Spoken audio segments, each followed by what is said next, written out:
Hilo-hilo. Happy Saturday dito sa bansang Arabo at dahil Friday kahapon, nag-day off yung aming maniho, nagpabili ng isda. Mackerel. At dalawang plastic ito eh. Ayan. Ngayon ay nag-prepare na din ako ng kanyang lamas, ang garlic, sibuyas, kag ang loya. Ngayon ato na nga isalansan ang isda. Kaya nahugasan ko na ito kagabi.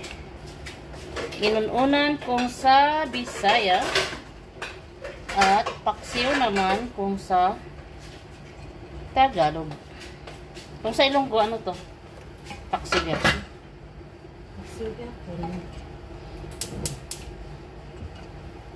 Pero ang dami nito, ubusin to? Dami. Hindi, pagbili ng mga 2, 4, 6, 8, 10.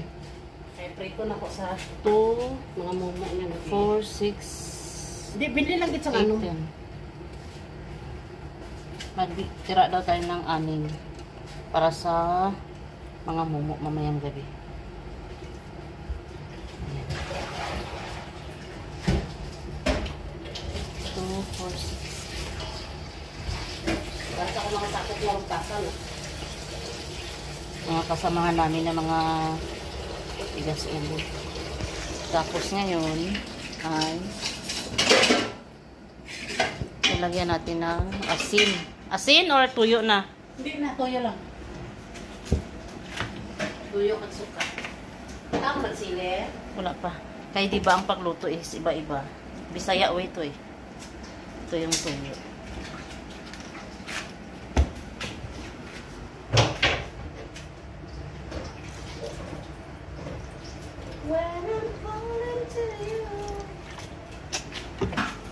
Ngayon, kunin natin yung sili para sa mga Pilipini.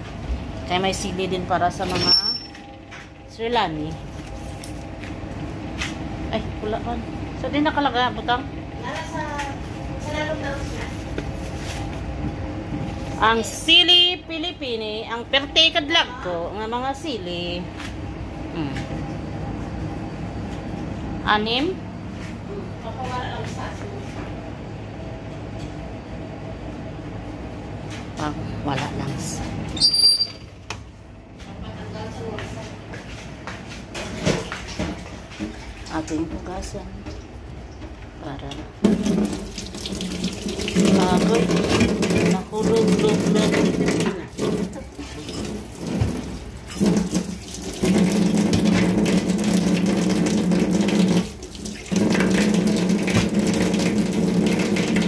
Ya pisusa man bisan ga wala ka sararan dito. Bisag nagkapuliti. Oh, ayan na siya.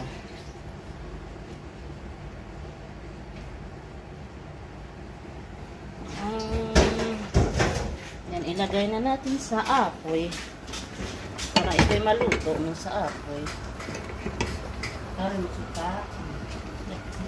Ayan na siya.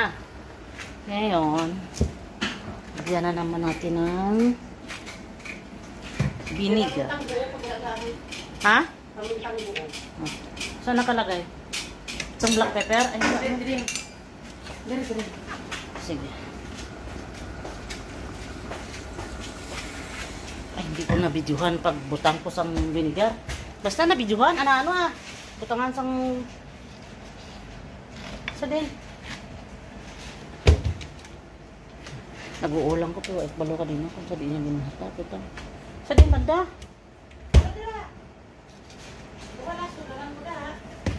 Dali sa may ano? May ari-ari.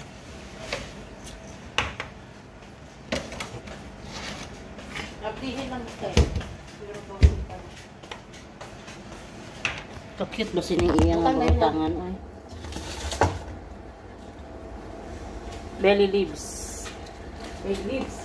Ay, bay leaves pala, bay leaf. Bele mo day, ikimbot, bele mo day.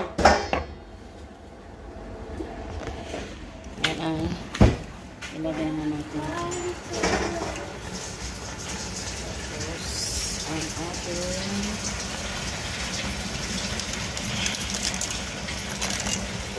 yan na.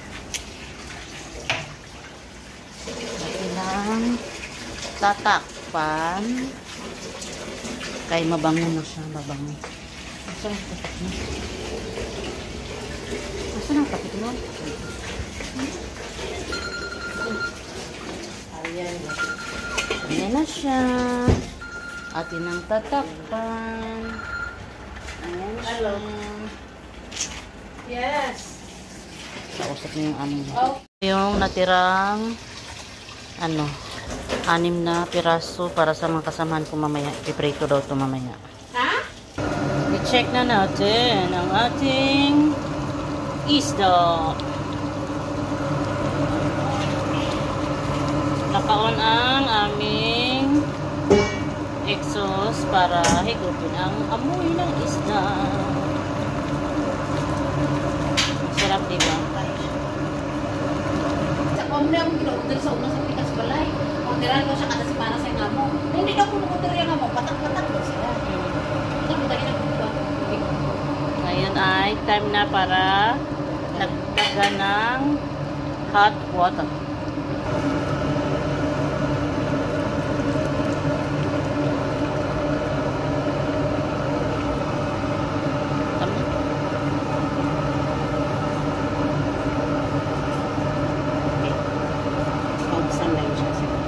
Then, papatuyuin natin. Kasi pag matuyo na yan means sobrang lambot na pati yung kanyang buto ay pwede nang kainin. See you after sometimes. Ang bango.